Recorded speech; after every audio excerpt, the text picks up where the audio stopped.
ગુજરાતમાં જે જરૂરિયાતમંદ માટે રોજગારી મળે અને એની ગેરંટી સાથે કોંગ્રેસની સરકાર જ્યારે કેન્દ્રમાં હતી ત્યારે મનરેગાનો કાયદો લાવીને લોકોને પૂરી રાહત મળે એ માટેની ચિંતા કરી હતી.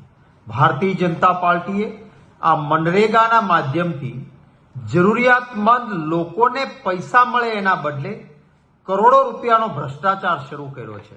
આજે સંસદમાં રાજ્યસભામાં મારો એક આ પ્રશ્ન હતો અને આ પ્રશ્નના જવાબમાં કેન્દ્ર સરકારે સ્વીકાર્યું છે કે ગુજરાતમાં મનરેગામાં મોટા પાયે ભ્રષ્ટાચાર ચાલી રહ્યો છે. દાહોદમાં જ ત્રણ અધિકારીઓએ ભ્રષ્ટાચારની એફઆઈઆર પોલીસ ફરિયાદ દાખલ કરવી પડી છે. આ દાખલ કરનારા એ સરકારના જવાબદાર અધિકારીઓ છે. મારા આ પ્રશ્નના જવાબમાં કેન્દ્ર સરકારે એ પણ સ્વીકાર્યું છે કે એટલો મોટો ભ્રષ્ટાચાર હોવાના કારણે 10 ટીમો બનાવીને આની તપાસ ચાલી રહી છે. ત્યારે હું આશા રાખું છું કે ભ્રષ્ટ શાસન લીફાફોફી ના કરે અને કડકમાં કડક પગલાઓ આ ભ્રષ્ટાચારીઓ સામે લેવાવા જોઈએ. કારણ કે ગરીબના અધિકારના રૂપિયા જો આ રીતે ખવાઈ જાય, દાહોદમાં સ્પષ્ટ રીતે જે આજે ગુજરાત સરકારમાં મંત્રી તરીકે બચુભાઈ ખાબડ બેઠા છે, એમના નામનું ખેતર છે, એમના નામની જમીન છે. એ પોતાના નામની જમીનમાં બંધ બને, નહેર બને, બંધ બન્યો પાણી રોકાણ હોય ત્યાં વૃક્ષારોપણ થાય, પાછું રિનોવેશન થાય. એક નાના પોતાની માલિકીના જમીનના ટુકડાઓમાં અનેક વર્ક ઓર્ડર અપાવીને રૂપિયા ખવાઈ જાય અને છતાં ગુજરાતમાં મંત્રી તરીકે ચાલુ રહે. માનનીય મુખ્યમંત્રી શ્રી, આ શું કરો છો તમે? કેવા પ્રકારની આ પદ્ધતિ છે? મનરેગાનો કાયદો સ્પષ્ટ છે.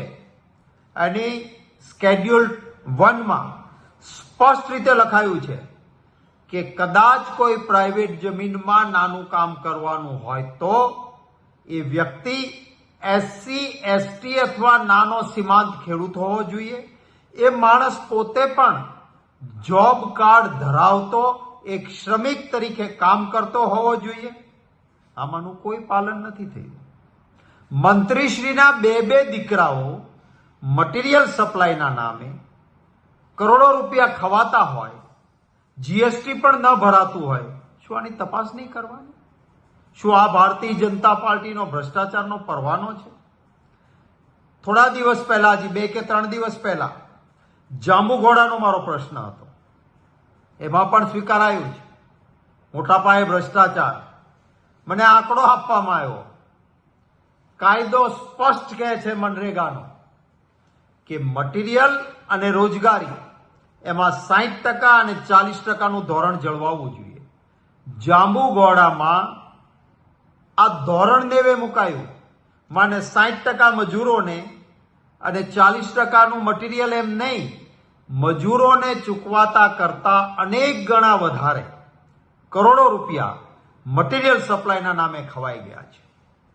હું આશા રાખું છું કે ગુજરાતના મુખ્યમંત્રી શ્રી, આપ તો સરપંચોને ધમકાવીને કહો છો કે ભ્રષ્ટાચાર નહીં ચાલે, તો તમારા મંત્રીઓને તમારા મોટા માથાઓ સરપંચ તો કેટલું કરે? તમારા મનરેગામાં કરોડોનો ભ્રષ્ટાચાર છે. કડક હાથે આનેથી કામ લેવામાં આવે એવી માંગણી કરું છું.